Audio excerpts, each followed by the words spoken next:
देखिए जैव प्रक्रम के बारे में जानेंगे आज हम लोग कि जैव प्रक्रम होता क्या है। ठीक है स्टूडेंट, ये आपका फर्स्ट लेसन है, हाई स्कूल का फर्स्ट लेसन जैव प्रक्रम यानी कि लाइफ प्रोसेस। ठीक है ना, ये लाइफ प्रोसेस के अंतर्गत हम लोग जैव प्रक्रम के बारे में पढ़ेंगे कि जैव प्रक्रम होता क्या है।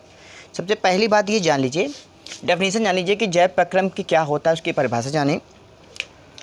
हम आपको बता दें बच्चे, क्या होता है, संसार भर में सभी सजीव की कोशिका में क्या होता है, टूट फूट होती है, टूटती है, फूटती है, टूट फूट व उसकी मरम्मत की जो प्रक्रिया चलती है, मरम्मत का जो कार्य किया जा रहा होता है या मरम्मत की प्रक्रिया चल रही होती है, चलती रहती है, वे सभी प्रक्रम जो सम्मिलित रूप से अनुसरण का कार्य करते हैं वो क्या कहलाते हैं, जैव प्रक्रम कहलाते हैं। ये आप एक परिभाषा लिख सकते हैं। ठीक, दूसरी इजी परिभाषा ये लिखी है कि वे सभी प्रक्रियाएं जो जीव को जीवित बनाए रखने में सहायता करती है वो क्या कहलाती है, जैव प्रक्रम कहलाती है। जैसे पोषण, भाई पोषण नहीं मिलेगा तो हम जीवित नहीं रह पाएंगे। श्वसन यानी कि श्वास नहीं ले पाएंगे तो हम जीवित नहीं रह पाएंगे। उत्सर्जन, जो भोजन खाएंगे उसको हम शरीर से बाहर भी तो तागेंगे अपशिष्ट पदार्थों के रूप में, उसका भी कार्य किसके अंतर्गत होगा, जैव प्रक्रम। मतलब वे सभी क्रियाएं जो मनुष्य व जीव जंतु अर्थात सजीव कोशिका में होता है, सजीव के शरीर में होता है, उसके अंतर्गत हमारा शरीर जीवित बना रहता है। ठीक है ना, उसके द्वारा जो हमारे शरीर में अनेक प्रकार की प्रक्रियाएं कार्य करती हैं उसी को हम लोग क्या कहते हैं, जैव प्रक्रम कहते हैं। बहुत ही इजी है, ये आपके सामने डेफिनेशन लिखी है। फर्स्ट लेसन आपका है वो भी एनसीईआरटी का। ठीक है बच्चे,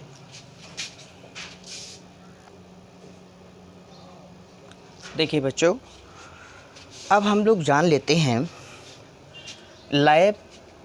जैव प्रक्रम के द्वारा पोषण के यानी कि न्यूट्रिशन के बारे में जानते हैं। न्यूट्रिशन क्या होता है, हमारा डेफिनेशन जानते हैं न्यूट्रिशन के। पहले बच्चे बताएंगे, समस्त जीवों द्वारा भोजन तथा खाद्य पदार्थों को ग्रहण किया जाता है। ग्रहण करने के बाद उसे पाचन द्वारा पचाया जाता है।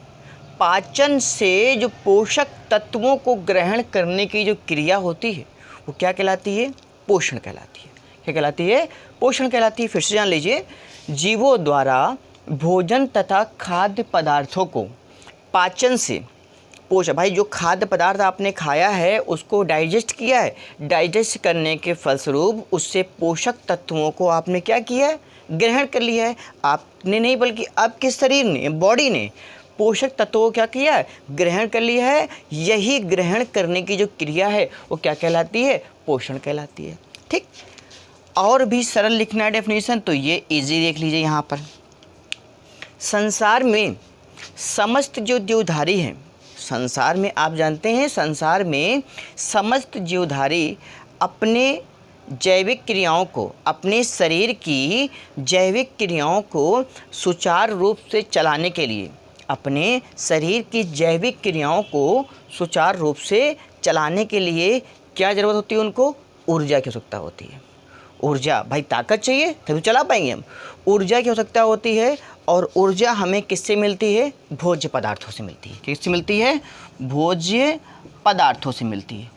भोज्य पदार्थों को ग्रहण करने की क्रिया क्या कहलाती है, ग्रहण करने की क्रिया को ही क्या कहते हैं हम लोग, पोषण कहते हैं। चाहे ये डेफिनेशन लिख लो आप, चाहे जो आपकी बोर्ड पे ये लिखी है ये लिख लो, या जो मैंने बताई है वो लिख लीजिए आप। ठीक है, आगे देखिए, भोजन के कुछ मुख्य रूप से पोषक तत्व, भोजन में मुख्य रूप से क्या पाए जाते हैं, कुछ पोषक तत्व पाए जाते हैं। जैसे कि ये हो गया कार्बोहाइड्रेट, बहुत ज़्यादा फायदेमंद होता है हमारे शरीर में। कार्बोहाइड्रेट, प्रोटीन्स हो गए, वसा हो गई, विटामिन्स हो गए तथा खनिज लवण हो गए। ये सब हमारे क्या हैं, हमारे शरीर में जो भोजन जा रहा है उस भोजन में मुख्य रूप से क्या हैं, पोषक तत्व हैं। क्लियर, इसी से हमको एनर्जी मिलती है, ताकत मिलती है और रोगों से लड़ने में सहायता करता है। ठीक है, आगे जान लेते हैं।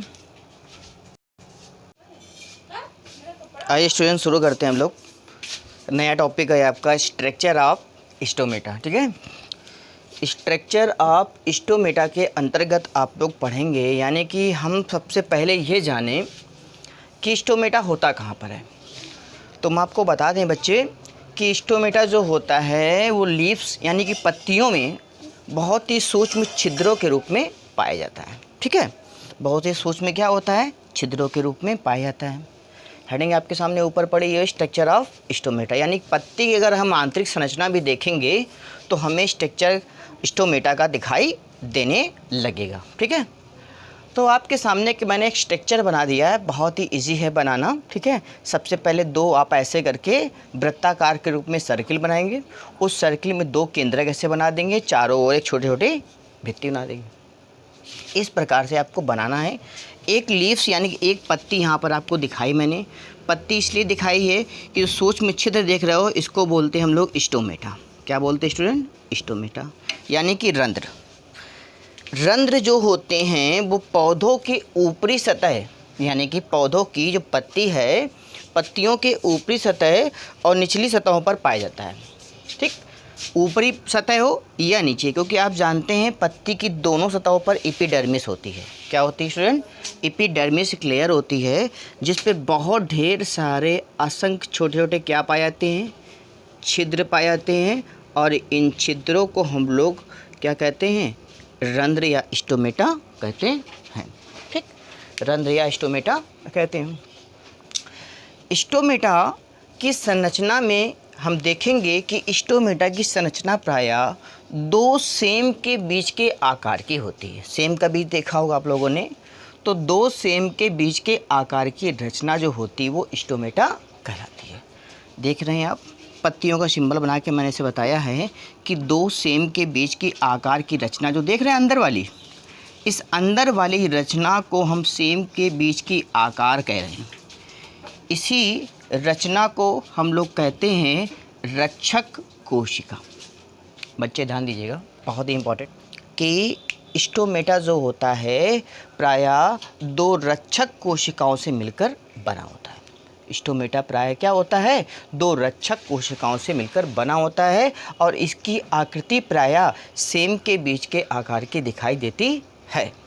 ठीक, इसके ऊपर सूक्ष्म छोटे छोटे क्या पाए जाते हैं, सूक्ष्म छोटे छोटे कण पाए जाते हैं, और इन कणों को हरित लवक कहते हैं।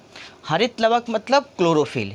इस क्लोरोफिल के कारण ही पौधों का संपूर्ण भाग अर्थात पत्तियां भी हरी दिखाई देती हैं। ठीक, रक्षक कोशिका, देखिए ये जो सेल आप देख रहे हैं अंदर वाली, ये रक्षक कोशिका है, और रक्षक कोशिका में गोलाकार आकृति में क्या पाए जाते हैं, केंद्रक पाए जाते हैं। क्या पाए जाते हैं, केंद्रक पाए जाते हैं। ठीक, जिसे न्यूक्लियस या केंद्रक कहते हैं। ठीक है बच्चे, आगे देखिए क्या जानेंगे, क्या बताओगे, रक्षक कोशिका के बाहर की ओर सहायक कोशिकाएं पाई जाती हैं। क्या पाई जाती हैं, सहायक कोशिकाएं पाई जाती हैं, जिसको ये बोर्ड पे लिखा हुआ है, ये सहायक कोशिका।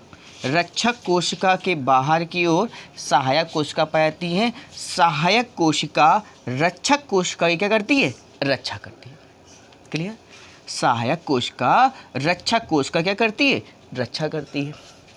तथा रक्षक कोशिका की, ये देख रहे रक्षक कोशिका, रक्षक कोशिका की जो आंतरिक भित्ति होती है वो कैसी होती है, मोटी होती है। आंतरिक भित्ति मोटी होती है, बाहरी भित्ति पतली होती है। ये स्टोमेटा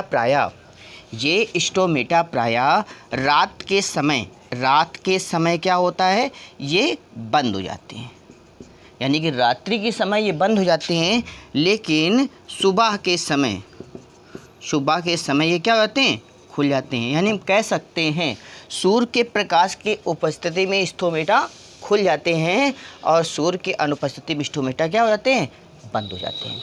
बात सुनिएगी, इस स्टोमेटा के द्वारा जल का क्या होता है, वाष्पीकरण होता है। ये छिद्र देख रहे हैं, इन छिद्रों के द्वारा ही क्या निकलता है, जल निकलता है। बात समझ आ रही स्टूडेंट, क्या निकलता है, जल निकलता है। किस रूप में, वाष्पीकरण के रूप में या वाष्प के रूप में। वाष्प के रूप में क्या निकलेगा, जल निकलेगा।